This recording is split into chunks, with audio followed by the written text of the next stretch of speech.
Así veo las cosas. Si tú eres como yo, duermes con tu celular y estos últimos días me he estado levantando, agarrando el celular a las 4, 5, 6 de la mañana y preguntándome si Maduro cayó, si Maduro se fue, si Estados Unidos ha hecho algo. Y esto me hizo recordar el cuento más pequeño del mundo, el cuento más corto del mundo, y te lo quiero poner aquí.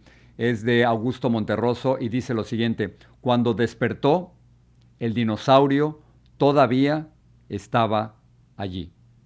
Y esa es la pregunta que nos hacemos todas las mañanas: si el monstruo, si el dinosaurio, si Maduro todavía sigue ahí. Hablaremos de Venezuela al final de este segmento. Pero déjame comenzar con lo que nos está afectando tanto a ti y a mí y a todos los millones de inmigrantes que vivimos aquí en los Estados Unidos. Después de que un afgano de 29 años atacara a dos miembros de la Guardia Nacional, la reacción del gobierno del presidente Donald Trump ha sido durísima, ha sido radical, ha sido muy drástica, evitando o limitando la posibilidad de que otros inmigrantes puedan integrarse hacia los Estados Unidos, y todos aquellos que están solicitando asilo político, que tienen tarjeta de residencia reciente, o incluso aquellos que son ciudadanos de los Estados Unidos naturalizados, podrían tener problemas. Hoy va a estar con nosotros Alfonso Aguilar, un analista conservador. Él fue jefe de la Oficina de Ciudadanía durante el gobierno del presidente Bush, y él nos explica exactamente qué pudiera pasarle a todas estas personas. Y la pregunta es: ¿por qué? Por culpa de una persona, de un extranjero de Afganistán, millones de personas aquí en los Estados Unidos, millones de latinos como tú, pudieran ser afectados. Muy bien, esto es una de las consecuencias. Otra de las consecuencias es que puede haber una nueva prohibición de viajes aquí a los Estados Unidos. La secretaria de Seguridad Nacional, Kristi Noem, acaba de dar a conocer lo siguiente. Dice: me acabo de reunir con el presidente y estoy recomendando una prohibición total de viajes a todos esos malditos países que han estado inundando nuestra nación con asesinos, parásitos y oportunistas de beneficios. Es increíble que la secretaria de Estado hable de esta manera. Dice: nuestros padres fundadores construyeron esta nación con sangre, sudor y un amor inquebrantable por la libertad, no para que invasores extranjeros asesinen a nuestros héroes, expriman a nuestros impuestos ganados con esfuerzo o arrebaten los beneficios que pertenecen a los americanos. No los queremos ni a uno. Estas son algunas de las palabras durísimas de la secretaria de Seguridad Nacional de los Estados Unidos, Kristi Noem, anunciando una nueva prohibición de vuelos. Lo que me parece durísimo e injusto es que se hable de malditos países. ¿A qué países se refiere y a qué países está calificando como malditos? Y acusar a extranjeros como asesinos y parásitos. Este es el nuevo lenguaje que está utilizando el gobierno del presidente Donald Trump después de el ataque a dos guardias nacionales, y muchos creen que el gobierno del presidente Donald Trump está utilizando esto como una excusa para limitar la migración y expulsar a extranjeros de los Estados Unidos. Esto nos lleva a hablar sobre otro de los principales temas aquí en los Estados Unidos, que tiene que ver con el ataque de la Marina de los Estados Unidos, de la Fuerza Naval de los Estados Unidos, a una lancha ocurrido el 2 de septiembre. Esto fue lo que ocurrió mientras vemos las imágenes de la lancha. La lancha llevaba 11 personas, y de esas 11 personas, 9 murieron en el primer ataque. Pero el problema es que 2 personas quedaron con vida, fueron sobrevivientes, y hubo un segundo ataque que ya fue confirmado por el gobierno de los Estados Unidos, por la misma Casa Blanca. La pregunta es si ese ataque a 2 sobrevivientes que no, por supuesto, no presentaban ninguna amenaza para los Estados Unidos, si ese ataque es legal, si se puede matar, si se puede asesinar a 2 sobrevivientes que no causaban ninguna amenaza hacia los Estados Unidos. Originalmente se había dicho que Pete Hegseth, de acuerdo con un reporte del diario The Washington Post, que Pete Hegseth, el secretario de Defensa, ahora secretario de Guerra, había dado la orden de matar a todos, kill everybody. Pero ahora resulta que Pete Hegseth está jugando al yo no fui, sino fue él. Yo no fui, sino fue el almirante Mitch Bradley quien tomó la decisión. Esta es la imagen, la fotografía de Mitch Bradley. Y la pregunta es si Mitch Bradley, el almirante que supuestamente tomó la decisión, pudo haberla tomado él solo, o si tuvo que haberla consultado con Pete Hegseth, el secretario de Defensa de los Estados Unidos. Pete Hegseth, junto al presidente de los Estados Unidos, que por cierto que dice que Hegseth no tomó la decisión, que él no hizo eso, acaba de decir y acaba de dar la siguiente declaración, curiosamente junto al presidente Donald Trump. I watched that first strike live. As you can imagine, at the Department of War, we got a lot of things to do. So I didn't stick around for the hour and 2 hours, whatever, where all the sensitive site exploitation digitally occurs. So I moved on to my next meeting. A couple of hours later, I learned that that commander had made which he had the complete authority to do, and by the way, Admiral Bradley made the correct decision to ultimately sink the boat and eliminate the threat. He sunk the boat, and eliminated the threat. And it was the right call. We have his back. A ver, la traducción de todo esto es yo no fui. La traducción de Pete Hegseth es yo no fui, yo no di la decisión de matar o de asesinar a estos dos sobrevivientes. Lo hizo el almirante Mitch Bradley, a quien él dice que están apoyando totalmente. Pero fíjense cómo ha ido cambiando la historia. Primero, ayer el Washington Post decía fue Pete Hegseth quien tomó la decisión. Incluso lo citan diciendo kill everybody, maten a todos. Pero ahora resulta que Pete Hegseth sale a decir públicamente que él no fue, sino que fue el almirante Mitch Bradley. Esto nos lleva al debate sobre qué debe hacer un militar o qué debe hacer una persona que trabaja para el gobierno de los Estados Unidos si le dan una orden que es ilegal, si le dan una orden que no es ética, una orden que no es moral. Y esto ha salido a relucir porque el senador Mark Kelly, junto con otros 5 senadores, hace varios días sacaron un video pidiéndole a las Fuerzas Armadas de los Estados Unidos que no respetaran y no cumplieran órdenes, es decir, que desobedecieran órdenes que son ilegales. Y yo recuerdo que en ese momento mucha gente decía, pero bueno, ¿cuál sería esa situación? Es muy difícil que pudiera concretarse. Bueno, se ha concretado. La pregunta ¿es ilegal matar a 2 sobrevivientes que no causaban ninguna amenaza para los Estados Unidos? Mucha gente dice que sí, que esa decisión es totalmente ilegal.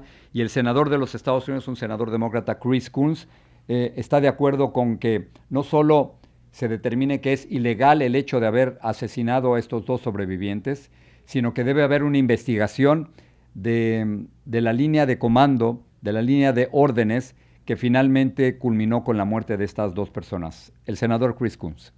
I'm not, and I am encouraged that there is bipartisan effort behind getting to the bottom of this. John, I'm the senior Democrat on defense and intelligence appropriations in the U.S. Senate, and I haven't gotten anywhere near the level of briefing and engagement that Congress deserves before Trump sleepwalks us into a war with Venezuela. This incident that was just covered by the Washington Post in recent days suggests that a war crime may have been committed, and I think Secretary Hegseth likely gave the order.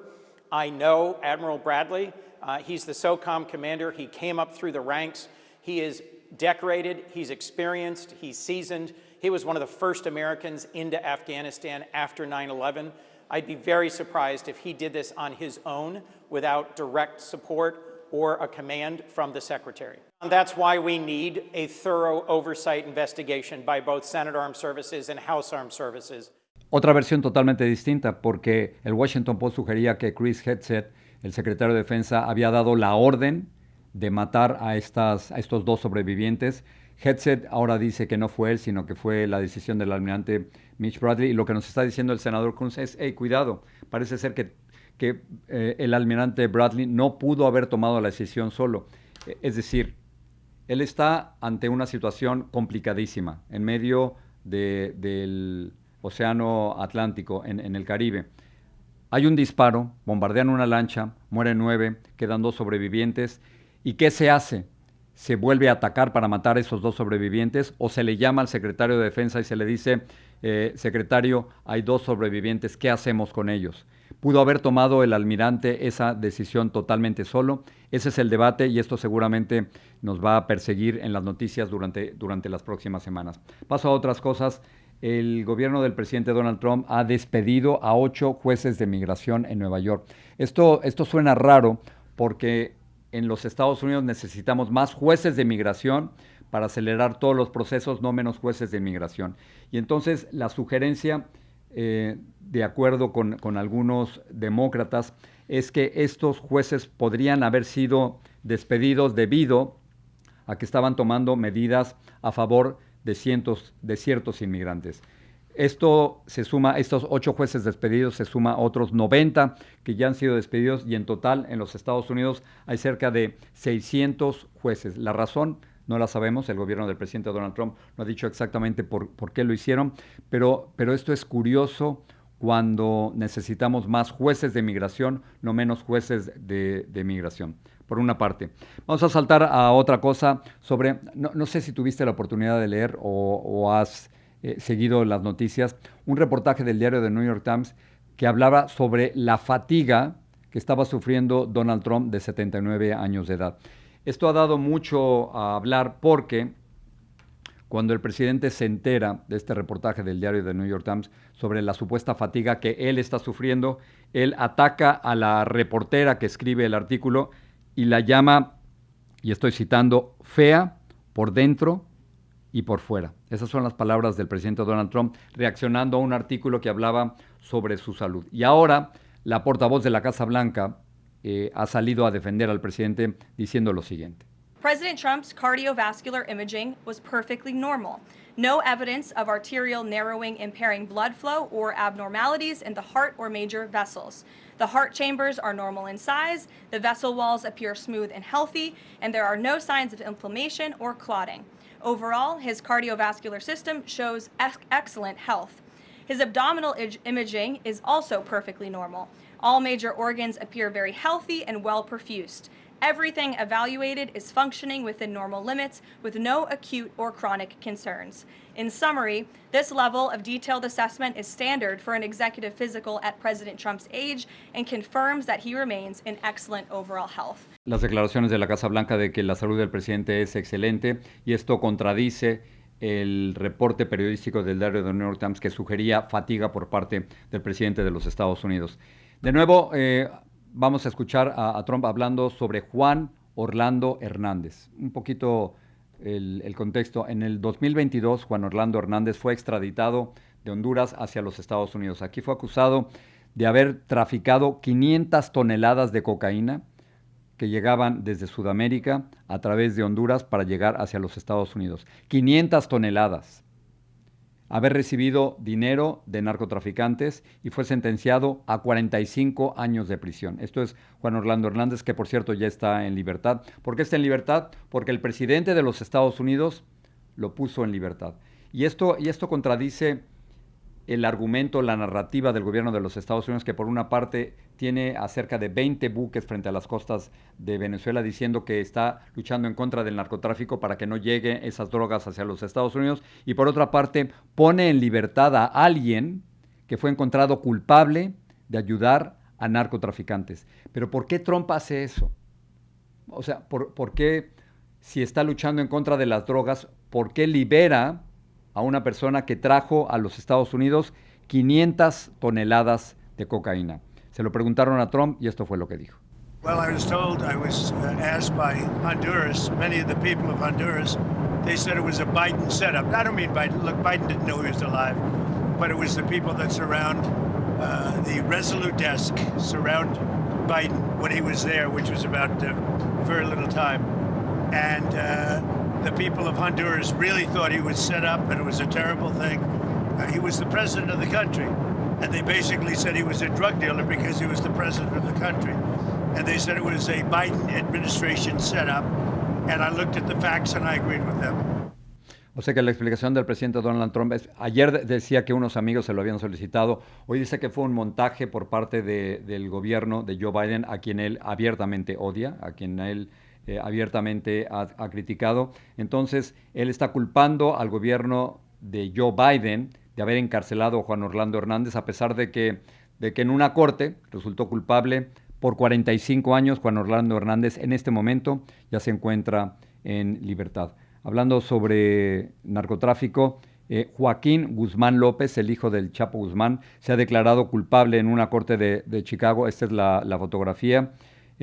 Fue acusado de tráfico de drogas, de haber traído a los Estados Unidos 36 kilos de fentanilo, 90 kilos de heroína, 450 kilos de cocaína, 45 kilos de metanfetamina y más de 90,000 kilos de marihuana. Por eso lo acusaron y ahora aparentemente él, al declararse culpable, ha llegado a algún tipo de negociación para cooperar con el gobierno de los Estados Unidos y sabremos dentro de algunos meses cómo le va a beneficiar a él al declararse culpable y cooperar con el gobierno norteamericano. ¿Te acuerdas que al principio de este segmento te hablaba sobre el cuento más corto del mundo, en el que decía que cuando despertó, el dinosaurio seguía ahí? Pues nosotros cuando despertamos, Nicolás Maduro sigue ahí, y he estado investigando sobre qué va a pasar en Venezuela y me he encontrado con un gran reportaje por parte del periódico El País de España, que está citando a la agencia Reuters. Lo tengo aquí en mi teléfono celular y te voy a leer porque me parece que es lo más cercano a la verdad, lo más cercano a datos concretos. Aquí hablan, y estoy leyendo el reportaje del diario El País, dice que hubo una llamada entre Nicolás Maduro y el presidente Donald Trump. Y cito: en esa llamada del 21 de noviembre, según una exclusiva de la agencia Reuters, el presidente estadounidense exigió al líder chavista que dejara el poder antes del pasado viernes 28 de noviembre a cambio de garantizar su seguridad durante su traslado a un tercer país. Según apuntan las fuentes citadas por Reuters, esa oferta ya no se encuentra en pie. La expiración del plazo, y sigo leyendo el diario El País, la expiración del plazo sin que Maduro hubiera dejado el poder precipitó la declaración de Trump en la que anunció el sábado el cierre del espacio aéreo venezolano, según la agencia. Maduro pidió, entre sus condiciones, amnistía para él y su familia, el fin de las sanciones internacionales que le castigan a él y a un centenar de dirigentes venezolanos y la retirada de los cargos que encara ante el Tribunal Penal Internacional. Y también proponía, por supuesto, que se le levantaran todas las sanciones a los miembros de su comitiva. De confirmarse estas afirmaciones, y estoy leyendo el diario El País citando también a la agencia Reuters, de confirmarse las afirmaciones de la agencia, las opciones para Maduro se complican considerablemente. El gobierno chavista, y esto es noticia, el gobierno chavista busca una segunda conversación telefónica entre Maduro y el presidente de los Estados Unidos, Donald Trump. Entonces, lo que sabemos, lo que dice aquí esta nota del País junto con información de Reuters, es que se le puso un ultimátum a Maduro. Maduro ha ignorado este ultimátum y que ahora el gobierno venezolano, el gobierno de la dictadura de Venezuela, está buscando una segunda conversación con el presidente Donald Trump. Entonces, la pregunta es, si Maduro ignora el ultimátum de Donald Trump, ¿cuál es el siguiente paso? ¿Qué es lo que va a ocurrir? Y hemos sido muy claros aquí en este programa, no sabemos qué va a ocurrir. No sabemos si va a haber una invasión, no sabemos si va a haber una operación militar. Lo que sí sabemos, de acuerdo con estas dos fuentes, es que hubo una conversación telefónica, se le ha puesto un ultimátum a Maduro, Maduro ha ignorado ese ultimátum y hasta ahí estamos. Muy bien, vamos ahora con nuestra entrevista con Alfonso Aguilar, que nos va a hablar sobre las terribles consecuencias para millones de inmigrantes por lo que ocurrió hace poco en Washington, en la capital de los Estados Unidos.